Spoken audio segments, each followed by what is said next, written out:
தமிழகத்துல 400 திரையரங்குகள்ல கோச்சடையான். மே 9 Kochadaiiyaan வெளியாகுது. Motion capture தொழில்நுட்பத்துல தயாரான கோச்சடையான திரையிட திரையரங்குகள் தயாராகிட்டு இருக்கு. தமிழகத்துல இது வரைக்கும் 400 திரையரங்குகள் கோச்சடையான திரையிட முன் வந்திருக்காங்க. 6 மொழிகள்ல வெளியாகும் இந்த படம் 6000 திரையரங்குகள்ல வெளியாகும்னு தயாரிப்பு தரப்பு சொல்லியிருந்தாங்க. அமெரிக்காவில் மட்டும் 200க்கும் அதிகமான திரையரங்குகள்ல படம் வெளியாகுது. கேரளாவில் 250, கர்நாடகாவில் 180ன்னு பிற மாநிலங்கள்லயும் அதிக அளவு திரையரங்குகள் கோச்சடையானுக்கு ஒதுக்கப்பட்டிருக்கு. தமிழகத்துல மொத்தம் 400 திரையரங்குகள், அதிகபட்சமா கோவையில 80 திரையரங்குகள்ல படம் வெளியாகுது.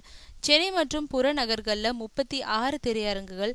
இந்த எண்ணிக்கை மேலும் அதிகரிக்கும்னு சொல்லப்படுது. கோச்சடையான்ல ரஜினியோட ஷோபனா, தீபிகா படுகோன், ஆதி, சரத்குமார், ருக்மணி உள்பட பலர் நடிச்சிருக்காங்க. ரஹ்மான் இசையில வைரமுத்து பாடல்கள் எழுத சௌந்தர்யா அஸ்வின் இயக்கி